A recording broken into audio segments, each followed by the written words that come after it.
was too long or something? Okay, we got it.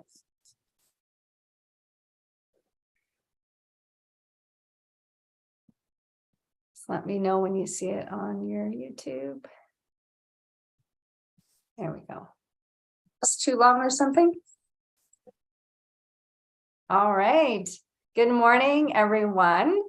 Good morning to my two co-hosts and our special guests. Thank you, everyone, for joining us here our regular Monday morning on The Spiritual View. I'm Kim Wilkinson here with co-hosts Sheila Shorten and Tracy Montgomery, and we have a special guest today, Leigh Manzer. Leigh, thank you so much for joining us. And I'm going to let everybody know right off the bat, we are all over the place. Tracy's in Mexico right now. We can actually see the reflection in the window of the beautiful palm trees. You can. Sheila is at the airport. I can't even remember where you're going, Sheila. And Leigh and I are here in Edmonton. But as we all know, life happens and life still has to go on. So this is going to happen more, but we're going to make it work. So thank you, everyone, for joining us. And let's just get started. So Leigh, I'm going to just turn it right over to you so that you can tell us and all of our listeners, viewers, more about who you are, what you do, and a little bit about why you're here today with us. Sure. Yeah, that sounds great. Thank you so much for having me. I've been excited all week about this. So I live in Edmonton. I moved here 2 years ago from a little town just an hour west of us that I spent the last 20 some years in. I've been in residential construction for the past 26 years. And just recently, I've been so tired of it. And I wanted to change. And oddly enough, just before Christmas, my job was terminated without notice. So that was quite a little bit of a shock to the system. But I just started doing art pieces and I dug my old scroll saw out of the garage and I've been scrolling away and making just these beautiful art pieces that people have been wanting to buy around the world. And so I've been doing that, and I've been stepping away from the identity that I've held for the past 26 years of, I'm this and I'm that, and I have to be, part of society. Well, that shift is starting to change in my mind now, where I want to do things, and I feel it's important for people to do the things that they love doing and put their energy in towards those things. Because when you put your energy into what you love is attracted back into your life, and it falls into your lap if you let it, because we are magnetic creatures here, and we attract by our thoughts and our emotions and where we decide and choose to spend our energy. So that is now where my full focus is coming back to myself and realizing, breaking down those barriers of this society, always telling us to look into another direction for answers, when everything is all within ourselves. And when we choose to put that self-care and self-love towards ourselves, great things happen. So that's where I'm at now. And it's so fantastic to dive into that spiritual part of ourselves when, it's been demonized so bad, and I come from a background of deep religious indoctrination as well. So that was a challenge to come out of. And when I did, and with the help of my beautiful wife, Angela, who's a yoga teacher and a meditation teacher and a holistic nutritionist, she kind of gently guided me towards actually taking care of myself and this vessel. And that really helped open up the channel of this beautiful energy that's coming in. Wow. Thank you for sharing. I resonate with so much of what you said. And it really sounds like since you lost that job that you've been on quite a magical journey. And I can't 100%. help but think of, and I know you'll agree that, it's like you kind of ask for those things sometimes, right? When you're like, I'm kind of tired of this. So the universe says, okay, here's your change, right? And but like you said, it could throw us for a loop at first. And then, you tapped into this creativeness, which I know we're going to want to talk about in a bit. If we can step back, you mentioned that you had a lot of influence from religion growing up. Can you share a little bit about maybe your earlier years or childhood, or, what it was that shaped you, like you said, to this conditioned belief system that you had that you're trying to change? Yeah, sure. I guess we can dive into that. So growing up, I honestly, compared to a lot of people around me in the same faith, I had a wonderful childhood. My parents were full of love and so much patience, and I'm grateful for that, although that they are indoctrinated as well, which affects our relationship. But growing up, I was knocking right from diapers. I was knocking on doors, pushing propaganda. And right from an early age, I was public speaking as well, reading from the Bible and getting well acquainted with it my whole life. The challenge for me growing up, I guess, was, I mean, there was always, I always felt that there was something greater, but in my mind, I was trained right from an infant to believe that in a fear-based narrative, which was anybody that wasn't a part of our organization was basically as good as dead unless they joined us. So we were preparing ourselves mentally for the great day of Armageddon, where God would, his anger would blaze and destroy everybody who was not baptized into our religion, and not feel bad about it. We were in expectation of this our whole life. So if every day I'd go to school, it's like, okay, was this going to be the day? If so, I have to prepare myself to walk over the dead bodies of my schoolmates,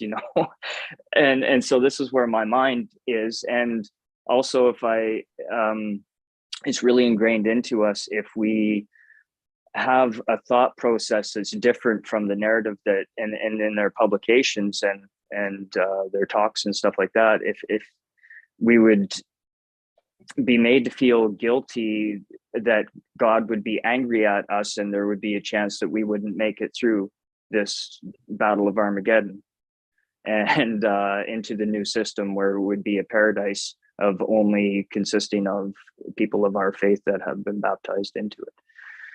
And so growing up, that was, man, that really shaped my early my teenage years, because we there was no celebrations of anything, like no Christmas, no birthdays, any form of holidays that celebrated, I could not partake in. So it was challenging being in school, going through that when everybody else around me was doing these things, and it was a happy time, it seemed. And I had to do another assignment, or say on Remembrance Day, when my grandfather, who was a World War II vet, I was not allowed to attend the ceremony. I had to sit outside the gym as I watched my grandfather walk by me in his full gear, and I couldn't even acknowledge him. So these things, kind of tore on my heart a little bit. And it really, as an adult, the war in my mind, because what I felt and really started feeling since 2017, when I chose to look into my religion and ask those questions that I was afraid to ask. But so what's that? Oh, I don't think anybody said anything. Oh, sorry. I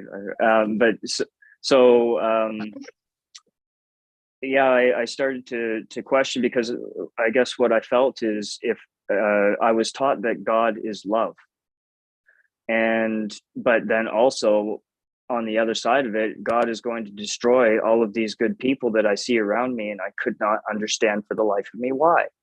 And the two didn't compute, and it never did. It's like, I can't understand why we preach love, but love for one another, but when it goes outside of our organization, there's hatred, and when we're in service and field ministry, what we call, like I would listen to the people around me, and it's like, oh, when Armageddon comes, I like that house, that's going to be mine, after these people don't make it through Armageddon. So I'm sitting there as a child, and I'm like, what the what the f serious. But so anyway, so this really all shaped my mind, and when you come into adulthood with this mind, and also it was very male dominated, which most religions are, because we know now, I know now, that that was the plan from the beginning of religion, was to defeminize and take that power away from the feminine energy. And you got the Father, the Son, and the Holy Ghost. What happened to Mary? What happened to both Marys? What happened to the feminine aspect of this? You guys are taking it away. And so now coming out of and asking those questions was super, super tough for me. Like the first time I looked at any material outside, that would challenge my belief system, my heart was pumping, but I did it anyway. And that's when Angela and I were, not too far into our relationship, and we were changing together. But it was a challenge to get through those moments. And the past 7 years even have been a roller coaster ride of very much dark nights of the soul. And learning how to react to situations now where it's I like to do the opposite of what I normally would do, because those normal patterns create the chaos in my life of a hamster wheel, and to step outside of that has been fantastic. So that's, I guess, basically my childhood, and how it really imprinted into my mind a belief system. And when I stepped outside of that, there was no stopping me. Like, it just naturally happened, even though it was hard to face the, I guess, what I would call the demons inside, the darkness, the shadows that hold us anchored to this world. And I found that it has to do with emotions and thought. And so that's where I'm at now from then. So it's been a very wow, crazy journey. Yeah. And so it sounds like the makings for a fantastic inspirational book. Well, I've been told that I should write one, but that might be down the pipeline. Yeah, I can't imagine how that would feel as a child. I mean, I can think back, and I remember kids in school who were maybe in a similar experience. And of course, you don't understand as a child, but I could imagine that would have been so frightening and confusing. And yeah, I can't even imagine. Wow. I remember in 1987, it was very specific in my mind's eye. I was drilled into us at that time in our meetings that when they say peace and security, instant destruction will be upon us. And I don't know if you guys are familiar with the Bible or not, but that was a prophecy that held true. It was a core belief in our religion. So when the Berlin Wall came down, I remember watching it on the news, and then there was a president that said peace and security, and I started freaking out, and I ran to the window, and I was waiting for big fireballs to be coming down, right? And because of these things, also, if I might go on a little bit into my adulthood, when I did things against, like when I started dating, like I was married very young. I was married at 18 and had kids, but my wife and I come into problems. But so I got disfellowship from the congregation, which means that when that happens, I can't talk to anybody. My parents can't talk to me. My family can't talk to me because I did something against the rules, which was dating, and having relationships outside of the organization, without intent to marry. So anyway, I got booted out. And so what was taught as well is when you do that, if you are disfellowshipped and Armageddon comes, there's no chance that you're going to make it with your family into the new system. So that played in my mind, and I had reoccurring nightmares every night and I don't know what it means now, but I know dreams mean something. But it was the sky turned dark red and there was fire coming and destruction everywhere. And I was always trying to find my kids to tell them that I'm sorry, I love them, but I'm not going to make it because I'm not one of you. And so this was a recurring thing. So that played on my mind every night. And it was just hard to get up thinking that any day I'm as good as gone. And when I started speaking out against the atrocities that I found within the organization, I was labeled as what is called an apostate. When you look that word up, it's one who has changed their mind on religion or political beliefs, and that's it. But they demonize it and say to my, to family and friends that this person now is an apostate. They are worse than a murderer or a rapist. They're worse than Satan. There's no chance for them to ever have any redemption. So you must look at them, your family, as if they're dead and not feel bad about it. And this, and so that now, when I stepped into that part of my life in 2017, it was so crushing to my heart, because at that point, my family had to abandon ship. And it's been a struggle ever since on my heart and my mind to navigate through that.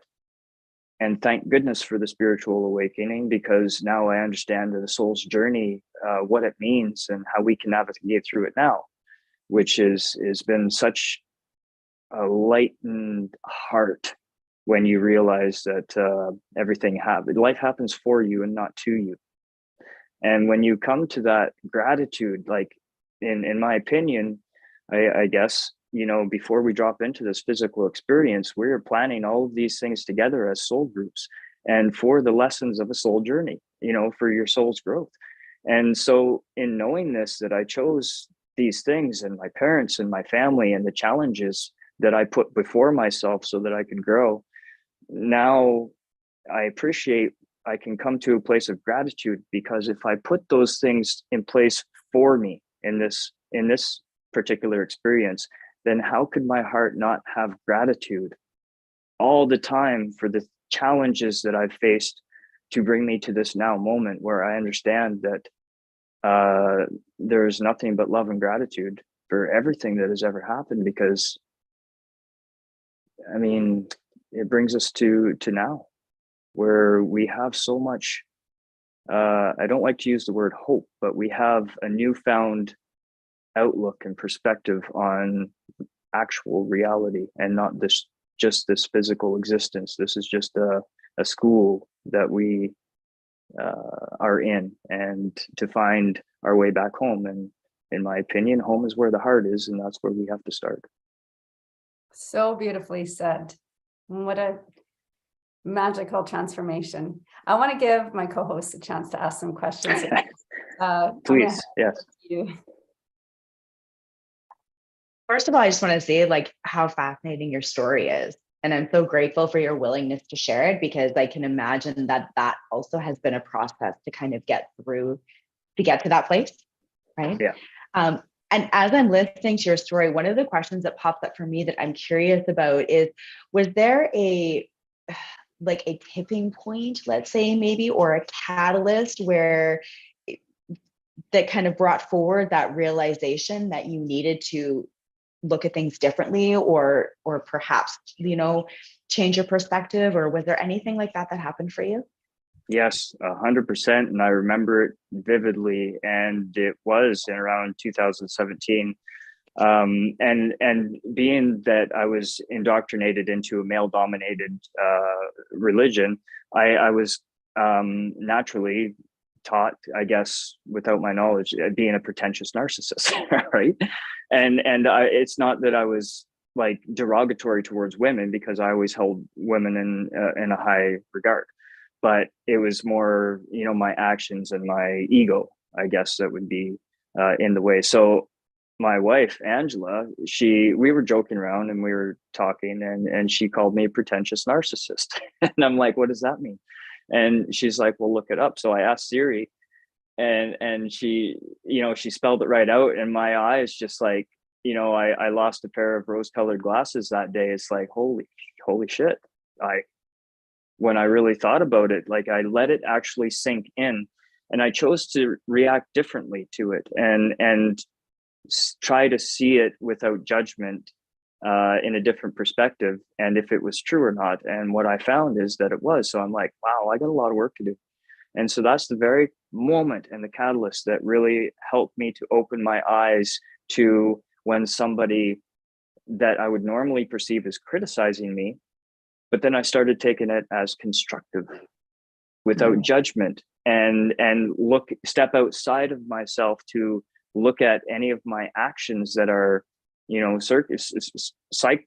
in a cycle, by my choices. And so I really started to dive deep into myself, and that's when she started to get into holistic nutrition, and became a certified holistic nutritionist.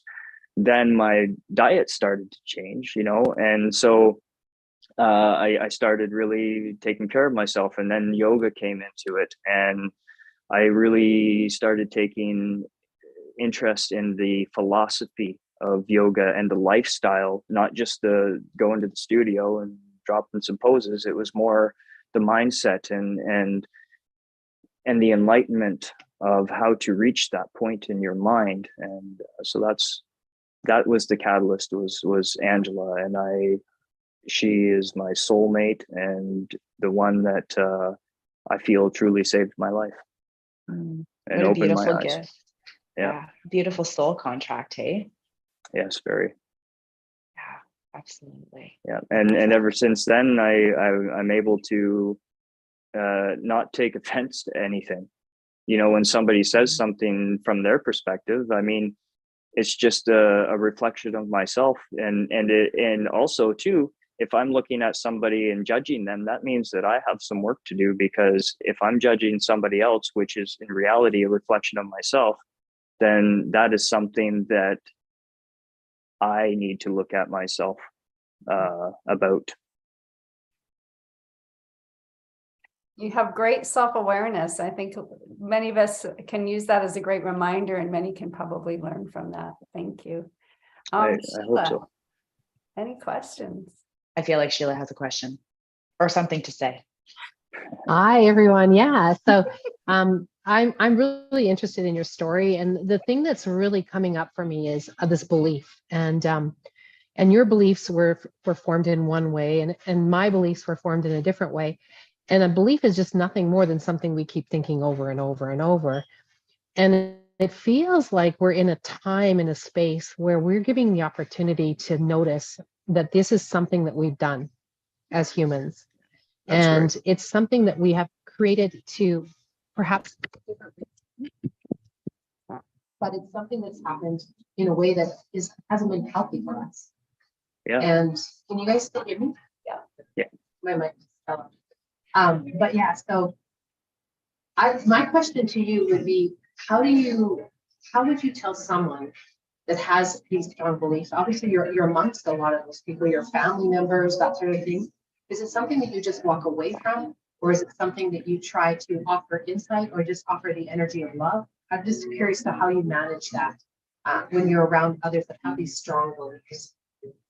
Yeah, that's even still in this experience, it's hard to navigate through that emotion, because I mean, you guys know when you want to wake somebody up, you just want to throw all this information at them. And from my experience, that doesn't work, because in my whole life of going door to door, I was throwing information at people that they just didn't want to hear, and you could tell.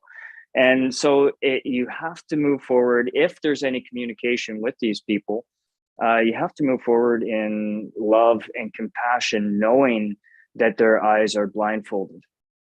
And to come to that realization, it's easier to watch what you say to them. But what I try to do is ask questions that will maybe make them think or question their belief system.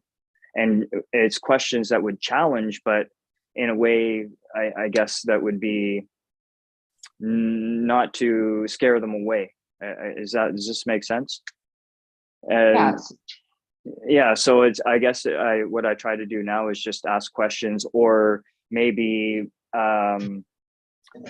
comment on something that I've found out that has a true, like has backing, like it comes with receipts. You can look for yourself. So if I offer this little tidbits of seeds, you can't unhear, and I know your subconscious can't unhear it. And I know that everybody's higher self is looking for that spiritual enlightenment, whether the physical body realizes it or not, the mind trapped in this matrix. So it's planting those seeds that will help people to question, and dig into it themselves. And if they choose not to, and to keep their eyes in the sand, well, that's up to them. And that's where I would say I would have to step away. And if they think about that seed and it grows within their heart, they will know where to come to maybe search deeper for those truths that's hidden from them. But it's very important also to protect my energy and not to become so wrapped up into it emotionally, trying to keep that higher perspective. And that's a tough job to do, because when you're in the moment and you're having a conversation with somebody about such deep things and know that they're so lost, it's hard not to get very emotional. It's hard to keep that balance. So, but you do have to protect your energy, and you do have to know when to step away from it so that you can reground yourself and try not to be so emotional that you scare them away and they think you're just nuts. But you so still have, yeah. I was just gonna say, but you still have a relationship with them, because often that's not an option. With your family? No, not much. Like Okay. Very, very little. So I've been really trying to have more communication with them, which has been working. When I hold myself in a place of love for the situation. But what I struggle with the most when I communicate with them is how their hearts are feeling if they're basically caught contacting me a lot. There's repercussions for them, because if they're caught by the elders of this organization talking to a labeled apostate, then there is repercussions, and they could face being kicked out as well. So so I have to be mindful of how they're feeling when there's communication with me. And so and I told them, I said, you know what, how about if we ever talk, let's not talk about religion. All I want to do is, or accomplish, is to know how you are doing, and if you're well, and how your day is going, and that's it. And I'm happy. And so that's where we started. And once in a while, I told them it's my birthright to talk to you and to pester you and to bug you. So if you don't answer, I'll leave a message, I'll send you pictures, and I'll let you know how I'm doing. What you choose to do with that is up to you. And so that's kind of what I did. And it's getting easier to navigate through, but let me tell you, it's been an emotional ride where I broke down a lot and didn't understand I had a feeling of abandonment and a feeling of I was always feeling like the victim, like, what the hell am I doing wrong in life, that I just can't step ahead. But when you dive deep into yourself and you take away that victimhood and you become the victor, and that is the moment where your heart becomes light, and because you have a different understanding of where they're at in their soul's journey.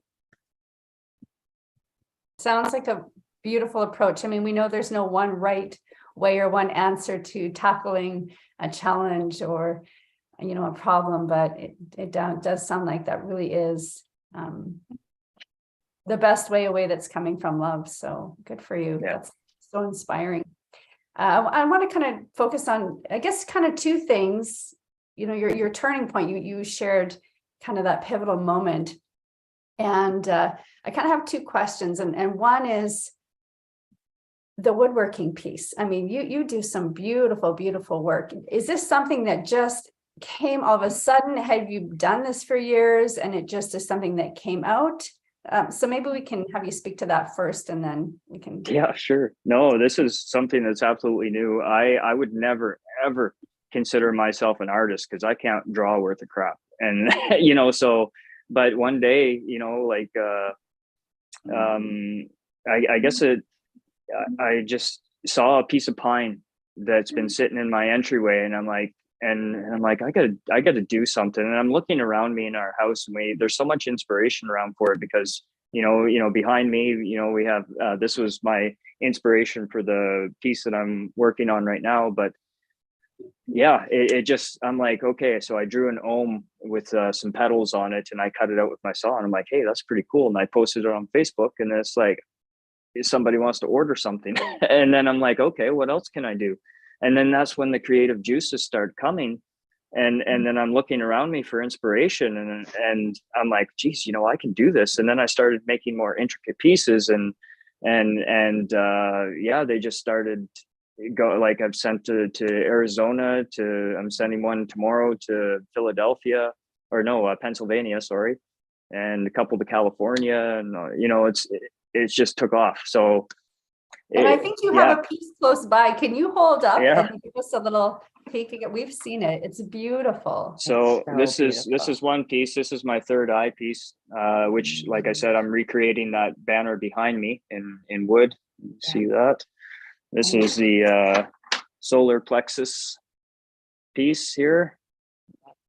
And my other favorite, I'll show you, is Anahata, my heart. Oh, wow. Yeah. Beautiful. It's amazing how the creativity just flows when you connect to your true self, right? Yeah, and it was when I stopped identifying myself in this physical experience as the carpenter that I've always been, the construction worker. And then I started to see what I was capable of, and it's like, wow, I am an artist, and I started to identify with that creative source. And what really helped me, I think, with that is when my job was terminated without notice. Like, they called me into the office and say, oh, we need your keys to your truck, your laptop, your phone, and good luck. I'm like, wow, like, okay. But it was that moment that normally I would just like, what the hell do I do? I got to feed my family. It was a test. And I recognize it as a contract, and it was a test of how I would react, and I chose to react differently. And I got excited, I smiled, and I took them off guard, and they're like, oh, they were expecting me to, like, what am I gonna do? Freak out like everybody else. And I thanked them for the experience, and I said, I'm super excited because, tomorrow I don't know what I'm going to do. And how exciting is that, to step into the unknown and walk up to that door of fear. And on the other side of it is where you will always find your courage, when you put your faith in yourself and you choose to remain in that higher vibration, and the higher aspects of yourself, and that's where the magic really happens, when you step into that unknown. And I was super excited, and they just couldn't figure it out. They're like, oh, I'm sorry, and I'm like, it's all good. There's magic here, because I know, because I was asking before. I'd sit in my truck in the morning, and I'm like, and I would talk to my guides. I'm like, good morning, team. What the hell am I doing here? Like, I know that there's so much bigger things happening in this cosmos, in with our galactic family, and the things that are coming in, the changes and the shifts. And I'm like, I have more important things to do. There's so much to say. There's so much to work to do on myself.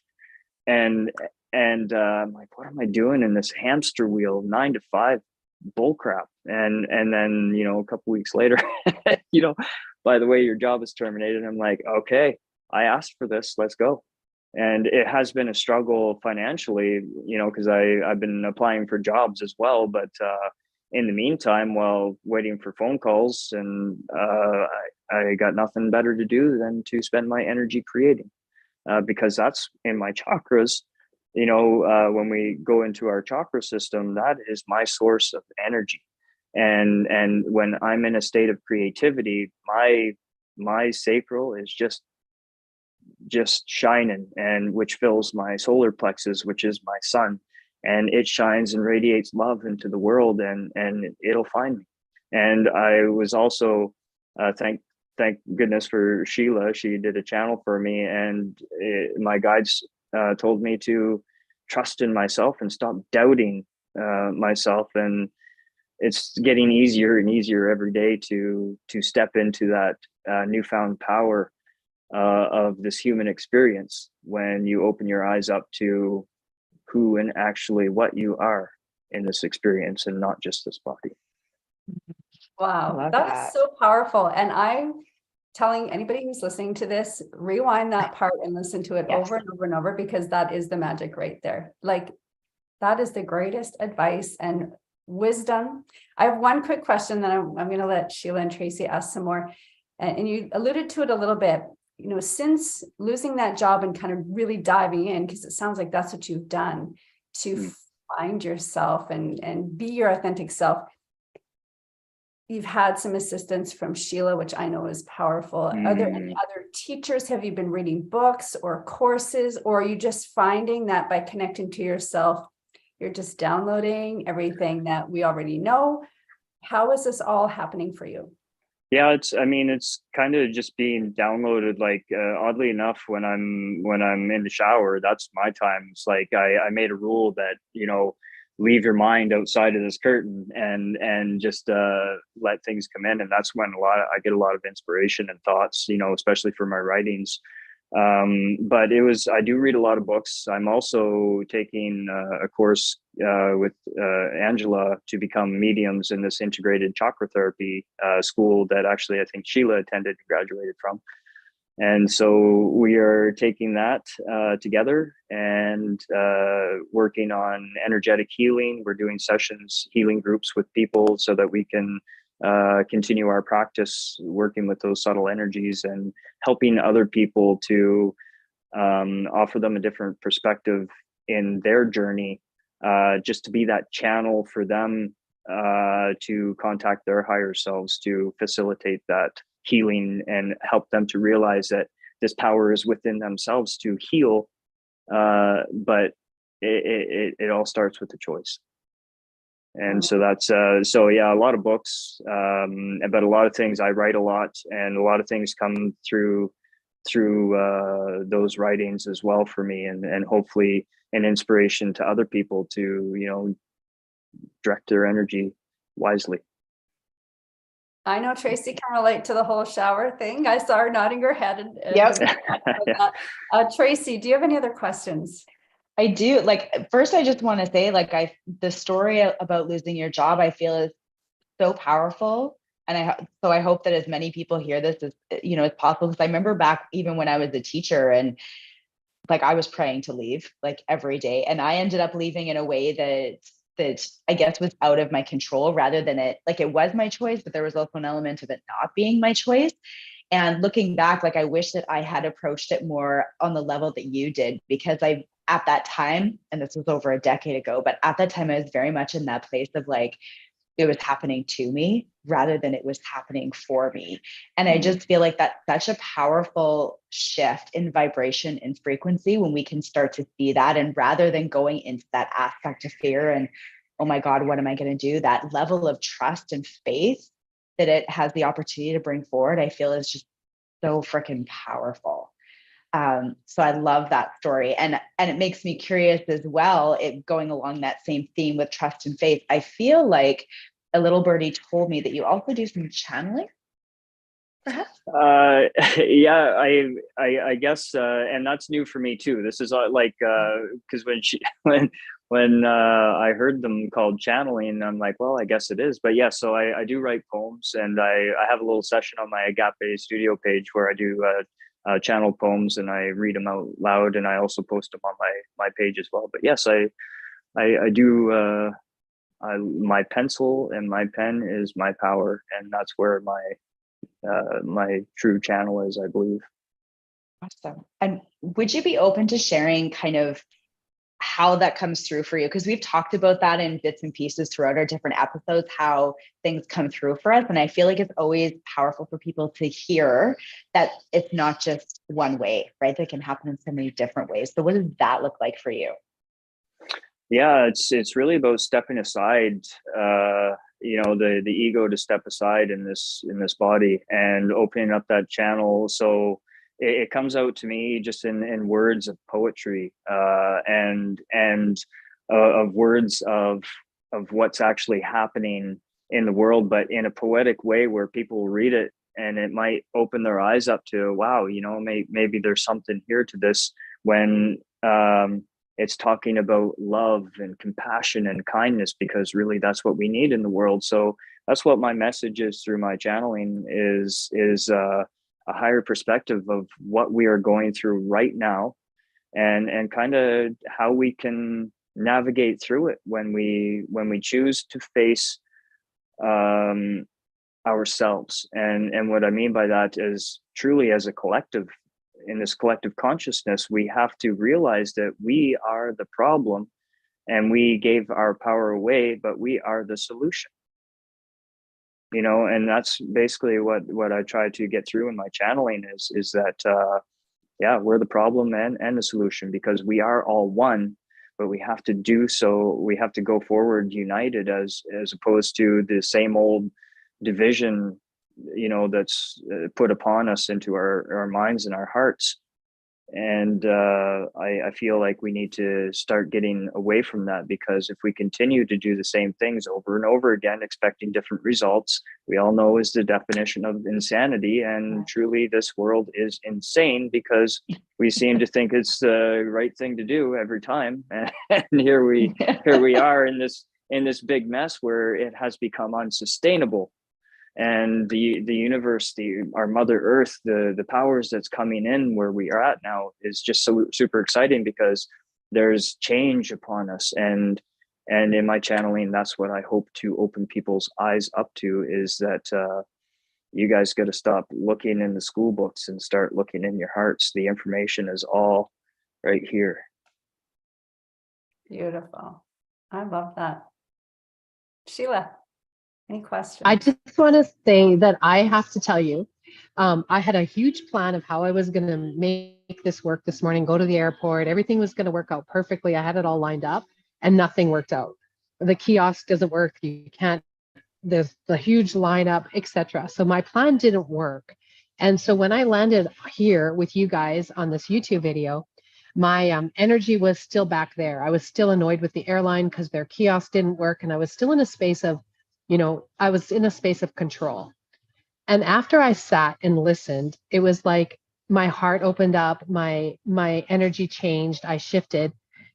And my question is like, I am so blessed to have people like you around me to offer that to me, so that I'm not sitting in that frustration and that anger. My question to you, Leigh, is you offer this so much because I just felt it. I felt your goodness. I felt your ability to open the heart. What would your advice be to our listeners when they are in this space of the airlines not doing their job, or something's happened, something's frustrating for them?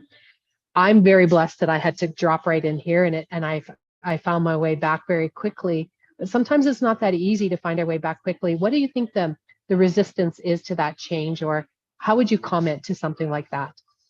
Sure. Actually, in my studies and practice, what I find the best advice I would give to anybody, because what's very hard to do in this world, because our mind is so chaotic, we are thinking in the past, in the future, what am I going to do? The what ifs, our mind is so chaotic.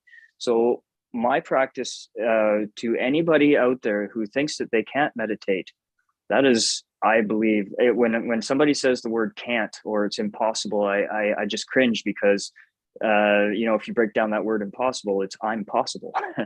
So anyway, but what I would recommend is a 3-minute meditation. And this is what I do, because it helps you to ground so quickly when you bring your awareness, not from the frustrations around you, but from back to yourself, so that you can react differently in your heart. So it's a 3-minute meditation where I would breathe in deeply through my nose for about 4 seconds and all the way up to the crown.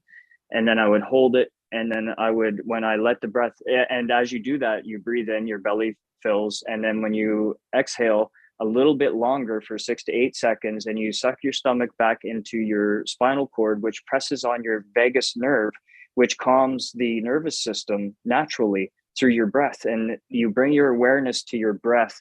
And when your mind starts in on that constant chatter of what's around us and the frustrations, it's, that's when you realize what's happening. You take that experience and you let it float by like a cloud, without judgment and without expectations of the outcome of what you thought might happen.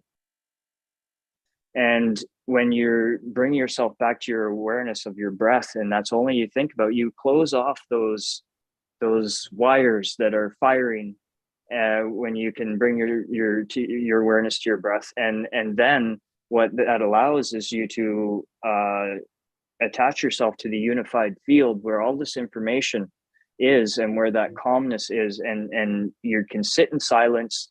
And that's when the creativity comes into your mind as well. And also the realization of this experience isn't so bad. It's how we perceive it.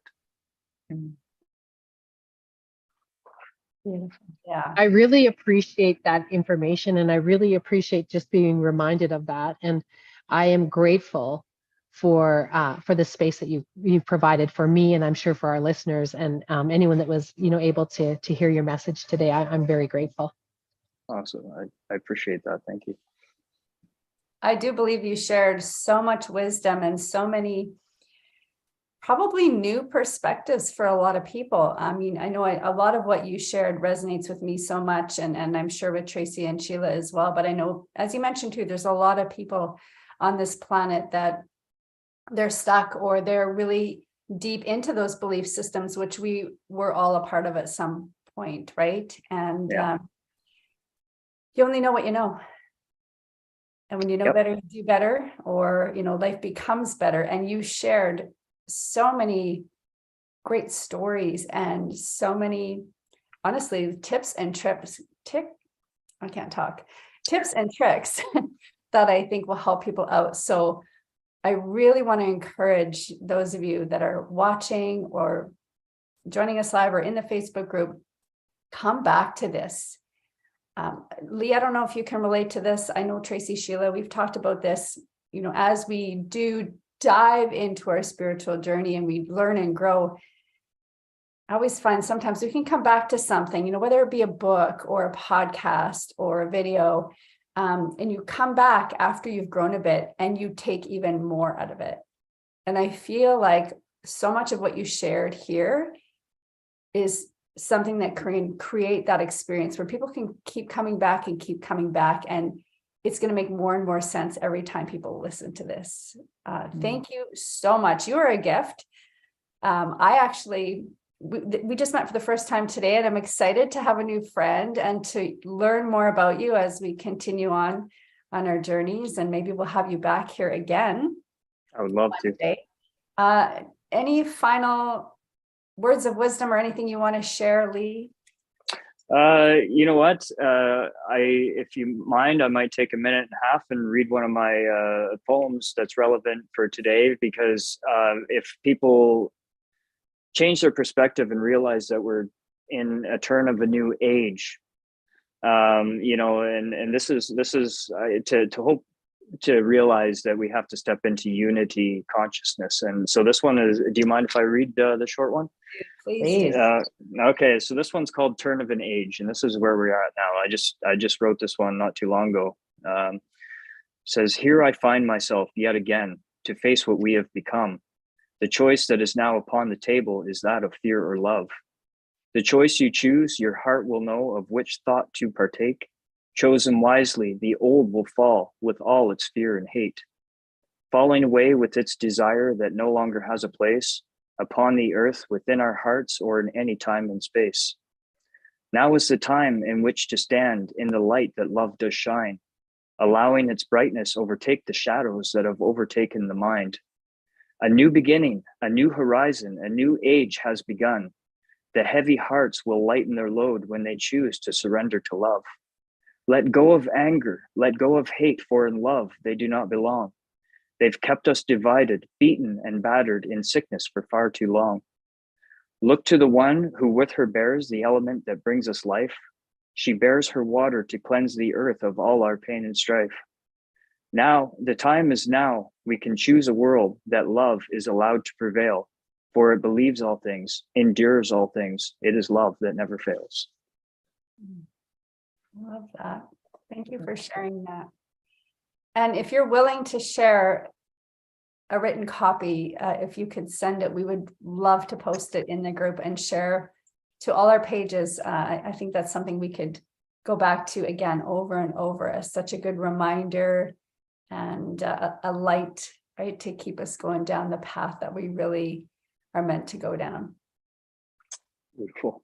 Thank you. Thank you guys so much. I've really enjoyed the open conversation. It's hard to find people now in particular that has an open mind where you can express the truth of the discoveries that we're making and without judgment. And the people that I know that are starting to question this life and this experience will be drawn to these messages, and I hope it finds people well. Absolutely. Tracy, Sheila, anything that either of you want to add? No, I just want to say thank you so much for being willing to show up here and to share your story and to speak your truth, because what a wonderful world it would be if we had more people that were willing to do that. So thank you. Thank you so much for And your I'm kind grateful. words. I'm grateful for your wisdom, Leigh. I'm blessed that I get to see you often and have you in my space. And we've done some work together where we've Leigh actually sang the Gayatri mantra in a yoga class I did, and we've had some experiences together that are really powerful. And I look forward to that in the future as well. More of that. Yes, 100%. Thank you. What a great way to start a Monday. The start of a Beautiful. Right, isn't it? It's going to be a great week. And Sheila, I hope that I have faith that your day will go better. Well, yeah, bump I to first agree. class, Sheila. Yes. There we go. Well, thank you again, Leigh, so much. Thank you for Tracy for taking time out of your holiday. I know you're ready to get to the beach or the pool. And Sheila, thank you for making this work as you're navigating the airport. And but this is life, right? And next week will be the same thing. I'll be somewhere else, and I don't know where everybody will be, but I'll still be here. we're going to show up from wherever we are. So thank you to everybody who is watching, and please share this video, share the channel, invite your friends, follow us on the Facebook group. There's so many great conversations that are going to stem from this and more episodes. So keep coming back. Have a great day, everyone. Bye. Bye.